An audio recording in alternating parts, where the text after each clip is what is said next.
दोस्तों, यदि आप आईपीओ में अप्लाई करते हैं तो ये वीडियो आपके लिए। यदि आपको आईपीओ में अलॉटमेंट नहीं मिलता है और आप परेशान हैं तो ये वीडियो आपके लिए। यदि आप आईपीओ में अलॉटमेंट मिलने का ट्रिक खोज रहे हैं तो ये वीडियो आपके लिए।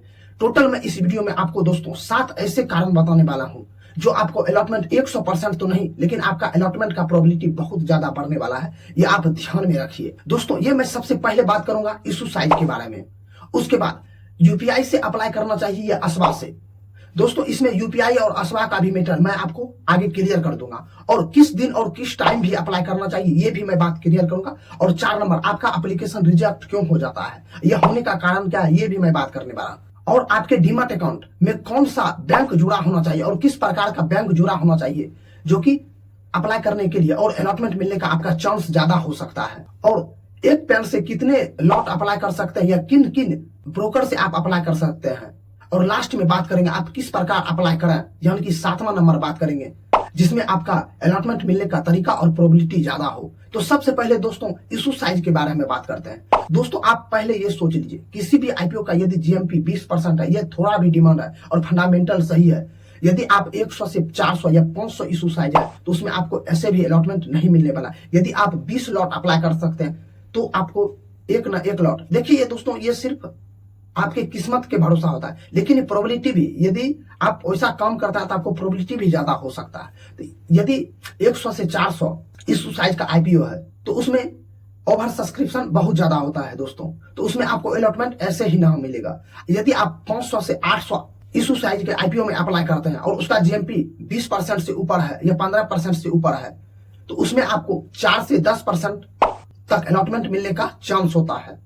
और 800 से ऊपर जितना भी होता है दोस्तों 2000 तक में, उसमें आपको 20% से 25% तक अलॉटमेंट का चांस होता है। ऊपर जितना हो, यदि डिमांड रहता है तो अलॉटमेंट का चांसेस बढ़ते रहता है।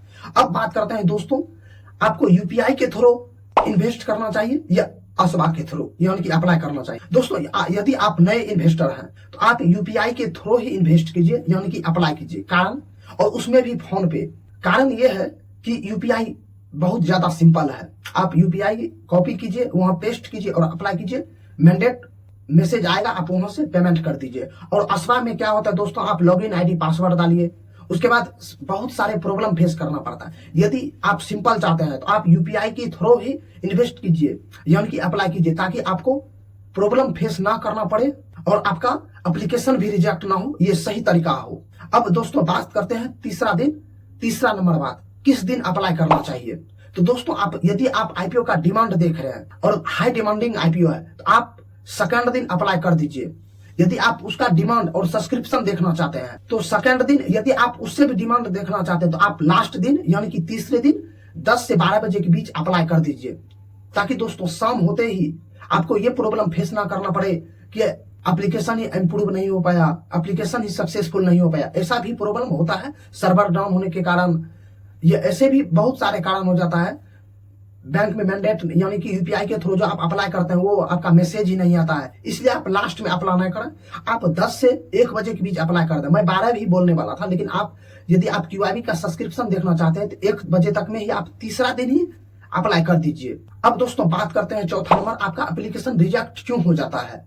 सबसे पहले दोस्तों, आपका एप्लीकेशन रिजेक्ट होने का बहुत से कारण। सबसे पहला दोस्तों, आपका एप्लीकेशन रिजेक्ट होने का कारण है यदि आपका अकाउंट एक पैन से दूसरे तीसरे अकाउंट में है या आप यूपीआई पिन गलत डाल दिए हैं, उसके कारण भी आपका एप्लीकेशन रिजेक्ट हो जाता है। यदि आपके डीमैट अकाउंट में, मान लीजिए जैसे मेरा नाम रवि किशन, रवि और किशन में जैसे मेरे पैन कार्ड में स्पेस है, यदि आपका कोई भी नाम है, नाम जैसे कि मेरा नाम रवि और किशन है, रवि और किशन में स्पेस है, आप मान लीजिए आपके डीमैट अकाउंट में रवि और किशन या आपका जो नाम है वो सटा हो, बीच में स्पेस ना हो, ऐसे भी कारण में एप्लीकेशन रिजेक्ट हो जाता है। ये भी आप याद रखिए। इसलिए आपके पास जितना भी डॉक्यूमेंट है सब में एक तरह का नाम, डीओबी, ये सभी आप एक तरह का रखा है, यानी कि जन्म तिथि, ये सभी चीजें आपका सेम होना चाहिए जिससे आपका एप्लीकेशन रिजेक्ट नहीं होगा। अब दोस्तों ये भी बात कर लेते हैं आपके डीमैट अकाउंट में या आप जो अकाउंट से अप्लाई करते हैं उसमें कैसा बैंक अकाउंट होना चाहिए। अब दोस्तों बोलेंगे आप किसी भी अकाउंट से अप्लाई कर सकते, नहीं दोस्तों, ये बात सही है, आप किसी भी अकाउंट से अप्लाई कर सकते हैं जो डीमैट अकाउंट में कोई भी बैंक हो पूरे भारत में, कोई भी बैंक का। लेकिन दोस्तों आप एसबीआई, एचडीएफसी, एक्सिस, ऐसे ही बड़े बड़े बैंक से ही अप्लाई कीजिए ताकि आपका एप्लीकेशन रिजेक्ट ना हो, क्योंकि ये सब बैंक का ज्यादा डिमांड उठ रहा है। दोस्तों इतने इतने ये सारे बैंक अपने पास ग्राहक कैसे है उनके पास इतना, क्योंकि इनका ये काम बढ़िया करता है, इसका सर्वर बढ़िया रहता है, आपका पेमेंट डिले ना हो। ऐसे इसीलिए आप ऐसे ही बड़े कैटेगरी के बैंक का इस्तेमाल करें। SBI ये सब उच्च क्वालिटी के बैंक है। ये न कि आप Airtel payments bank, Fino payments bank ऐसे बैंक का उपयोग करें जिसमें आपका पेमेंट डिले हो जाए या स्लो काम करे, ये सर्वर स्लो काम करे। आप ऐसे बैंक का उपयोग ना करें।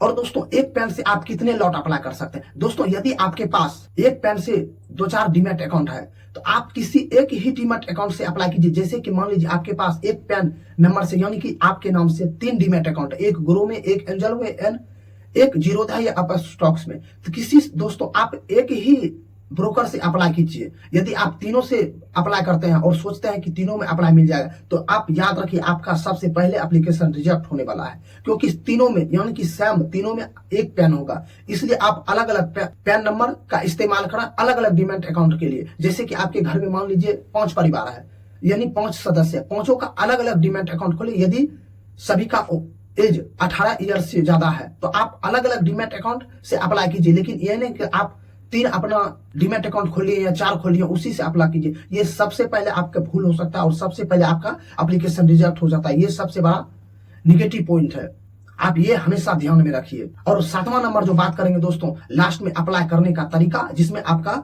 प्रोबेबिलिटी ज्यादा हो। तो दोस्तों ये आप इतना समझ गए तो आप ये सोच लीजिए, आप यदि दूसरा दिन ही मैं रिकमेंड करूंगा आपको अप्लाई करने के लिए और बैंक सही इस्तेमाल करने का कोशिश करें। यदि आपका 2000 से ऊपर जितना भी इशू साइज का IPO आएगा और उसका डिमांड ज्यादा रहता है, आप फाइनेंशियल जरूर देखें और GMP जरूर देखें, उसका फाइनेंशियल भी देखना जरूर, क्योंकि GMP काल्पनिक हो सकता है। इसलिए आप उसका डिमांड देखते रहें। और यदि आप उसका डिमांड कम रहे और यदि उसका डिमांड आए तो यदि आप लास्ट में भी अप्लाई करना चाहते हैं तो आप ऐसे भी अप्लाई कर सकते हैं 1 बजे से 2 बजे के बीच। मैं तो दोस्तों चाहूंगा आप 10 बजे से 1 बजे के बीच ही अप्लाई कर दीजिए। यदि आपको डिमांड कम लगे तो आप ऐसे भी अप्लाई कर सकते हैं। मान लीजिए आपके घर में 10 सदस्य और 10 डीमैट अकाउंट है, जैसे कि मान लीजिए किसी IPO में अप्लाई करने का मन हो, उसका GMP कम हो या डिमांड कम हो, या यदि आप रिस्क लेना नहीं चाहते हैं तो आप मान लीजिए यहाँ आप यदि 10 में 10 लॉट अप्लाई करना चाहते हैं तो वहां आप 6 लॉट अप्लाई कीजिए, 5 लॉट अप्लाई कीजिए, 7 लॉट अप्लाई कीजिए, आपका रिस्क मैनेजमेंट हो जाएगा। यदि हाई डिमांडिंग IPO है यानी कि छोटा इशू साइज है तो आप टोटल में अप्लाई कर दीजिए। और दोस्तों यदि आपके एक पॉजिटिव बात, यदि आपके पास फंड ज्यादा हो तो सभी डीमैट अकाउंट से आप 2-2 लॉट अप्लाई कीजिए। अब दोस्तों बोलेंगे आप 2 लॉट कैसे? दोस्तों एक ही में 2 मल्टीपल कीजिए। मान लीजिए आप ग्रो से या एंजल वन से अप्लाई कर रहे हैं तो वहां प्लस माइनस का चिन्ह होता है। एक लॉट मान लीजिए 14,000 से 15,000 के बीच लगता है तो दूसरा लॉट 29 से 30,000 के बीच यानी कि 28 से 30,000 के बीच आप लॉट लगा सकते। मान लीजिए आप डबल पैसा कटाइए, उसमें आपका 1 लॉट मिलने का प्रोबेबिलिटी ज्यादा होता है, आप हमेशा याद रखिए। और दोस्तों आपको अप्लाई जो करते हैं ये हमेशा याद रखिए आप टाइम पे ही अप्लाई कीजिए, टाइम रहते हुए, ताकि बाद में यदि आप अप्लाई करते हैं तो आपका पेमेंट डिले या बैंक सर्वर के कारण प्रॉब्लम भी आपको फेस करना पड़ता हो। इसलिए आप हमेशा याद रखिए अप्लाई करने का ट्रिक। और अलग अलग डीमैट अकाउंट से अप्लाई मत कीजिए। यदि आपके नाम पे 3-4 डीमैट अकाउंट है तो अलग अलग डीमैट अकाउंट से अप्लाई मत कीजिए। दोस्तों यदि आप इतना समझ गए तो चैनल को सब्सक्राइब कर लीजिए और बेल आइकन को प्रेस कर दीजिए ताकि इस प्रकार के इन्फॉर्मेटिव वीडियो जैसे भी अपलोड हो आपके मोबाइल में नोटिफिकेशन के रूप में आ जाए। और वीडियो पसंद आए तो एक लाइक जरूर कर दें दोस्तों। और अगले वीडियो में आपको ये भी बताऊंगा मेरे IPO अप्लाई करने का स्ट्रैटेजी। यदि आप रिस्पॉन्स देते हैं और कमेंट बॉक्स में कमेंट करते हैं तो मैं अपना भी आपको स्ट्रैटेजी बताऊंगा अप्लाई करने का। तो जाते जाते जय हिंद।